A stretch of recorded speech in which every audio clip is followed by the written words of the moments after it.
The complaint? Correct. And please read in what the caller,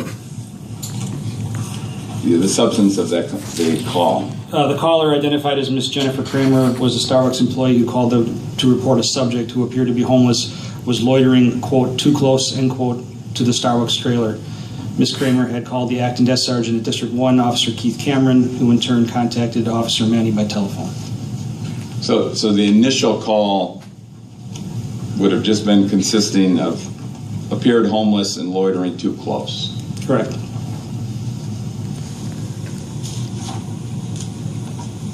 Then let's turn to page 447, or the lower right-hand corner of 22 of Exhibit 6. And this is a more detailed statement taken by Detective Goldbrinson, correct? Correct.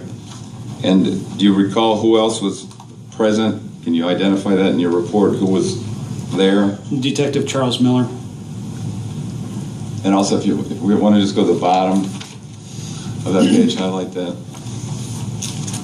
Oh, and at the Police Administration Building, officer also present were Milwaukee County District Attorney John Chisholm, Milwaukee County District Attorney Investigator Scott LaFleur, Police Lieutenant Justin Carloni, and Milwaukee Police Association attorneys Brendan Matthews and Jennifer Land. Also present were Department of Justice, Division of Criminal Investigation Special Agents Gil Hernandez, Kenny Smith, and Ricardo Tijerino. Now, this would have been a statement made in the context of the criminal investigation, correct? Correct. But the investigation conducted by members of DOJ and DCI. Right. And then you got the report later from them. Right. Okay. And we're going to talk about this a little later in your report, but let's just, for purposes of proceeding, what is a PI-21? A PI-21 is a notification that a department member is being investigated for an alleged violation. And what is the difference in the nature of that statement, a PI-21 statement, versus a statement such as the one that we're going to discuss here?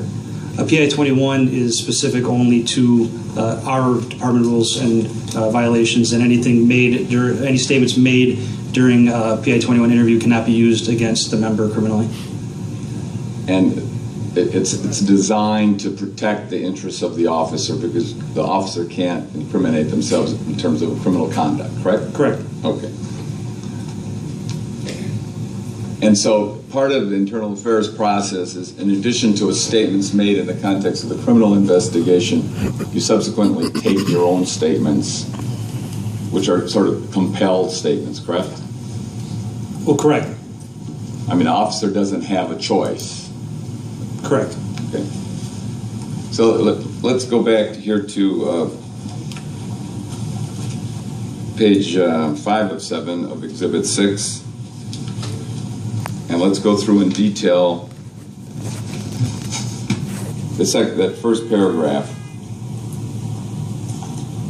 If you could read that in terms of what Officer Manney stated in terms about his dispatch. Officer Manney stated he was dispatched to an assignment at 2:40 p.m. to check for subjects loitering and drinking on the Riverwalk, 101 East Wells Street, near the statue of Fonzie. Liar. Squad 1572, Officer Kevin Friedel responded with him. While handling the assignment, Officer Manney received multiple telephone calls on his cellular telephone, but did not answer them.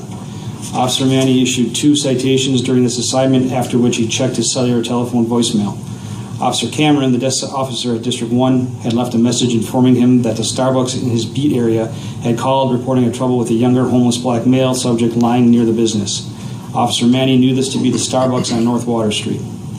So, again, the extent of the call with this was that the person it appeared to be a younger homeless black male subject lying near the business. Correct. Next paragraph. Officer Manney stated he asked the dispatcher if there were any pending calls at Red Arrow Park. The dispatcher responded that there was not, so Officer Manney informed the dispatcher that he would be responding to the Starbucks. Okay. Then you did next paragraph. My review of audio dispatch broadcast revealed at 3:28:03 p.m. Officer Manney advised the dispatcher that he was responding to a trouble with subject call at the Starbucks located at East Kilbourne Avenue and North Water Street. Continue? Yeah, please do. Officer Manney responded in his squad car and parked on the north side of East Kilbourne Avenue at North Market Street near a fire hydrant. As he pulled up to the area, Officer Manney stated he observed bags consistent with a homeless subject near the Red Arrow statue in the park. Officer Manney exited his squad, put on his uniform hat, and placed his memorandum book in his right pants pocket. Officer Manney then took and placed his long wooden baton into the holder ring on his left hip, which he described as standard procedure when he begins foot patrol. Okay, please continue. Upon his approach, Officer Manney could see Starbucks and observed a black male subject lying on his back near the statue with his feet facing west toward North Water Street. The subject had his arms down to his sides and hands turned up, and the left leg was bent at the knee and twitching rapidly back and forth. Officer Manney thought this was strange because no other part of his body was moving. When he got within about 10 feet of the subject, Officer Manney could see that his eyes were closed and he appeared to be sleeping. Officer Manney decided to speak with the caller at Starbucks to first obtain information as to what was occurring, and as he was walking, he held his keys hanging from his belt in order to remain quiet. When he got within approximately 3 1/2 feet of the subject's head, Officer Manney looked at his face and realized he did not recognize him as someone he had encountered previously. Please continue. Officer Manney stated that the subject's eyes then opened abruptly, opening very wide and staring directly at him. Officer Manney stated based on the eyes, he believed that the subject may be under the influence of some drug or alcohol, or perhaps suffered from a form of mental illness. Officer Manney stated at this point, he bent down and stated, quote, "Hey partner, Milwaukee Police, you need to stand up, we need to chat," end quote. Officer Manney described the subject's eyes as being fixed and not blinking at all. The subject did not say anything, but stood up on his own and faced away from Officer Manney. Please continue. Officer Manney approached the subject from behind, and based on his experience and for officer safety, he conducted a Terry pat-down. Officer Manney stated he informed the subject of what he was about to do, and the subject complied. Officer Manney reached under the subject's arms towards his chest and started to feel, stating, quote, "Hey partner, what's your name?" end quote. Officer Manney believed the subject responded, quote, "Terrell," end quote, or something that started with the letter, quote, "T," end quote. Officer Manney repeated the name and asked the subject, quote, "You don't have any knives, needles, or guns," end quote. Officer Manney stated that the subject then went from cooperative to aggressive, forcing his arms down toward his waist, trapping Officer Manney's arms against the subject's torso.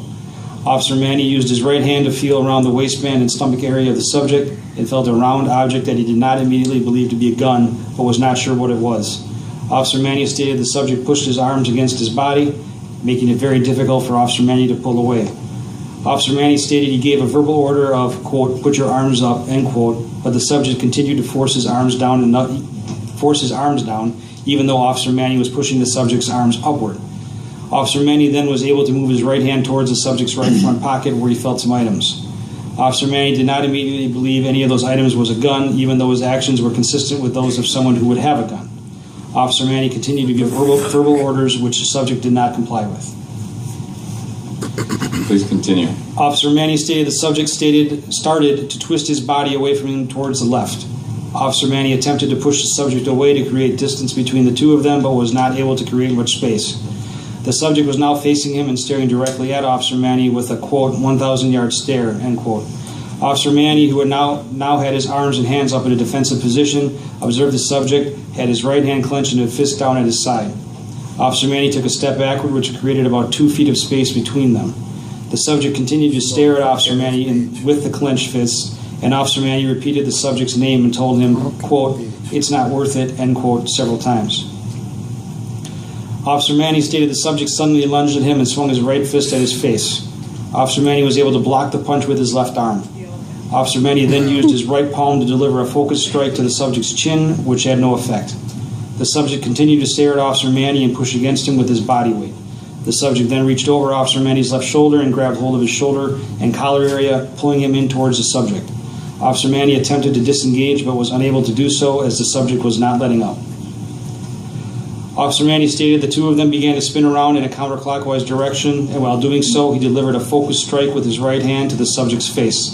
Officer Manney continued to give verbal commands of, quote, Milwaukee police, get back, it's not worth it, end quote. The subject's grip did not loosen, and as they were spinning, Officer Manney was able to push the subject back. Officer Manney stated as they were spinning, he felt the subject... Let him just finish this and we'll end it right there. Okay? Please go ahead and finish that paragraph. Officer Manney stated as they were spinning, he felt the subject strike his upper right head area with a fist, causing immediate pain. Officer Manney attempted to use his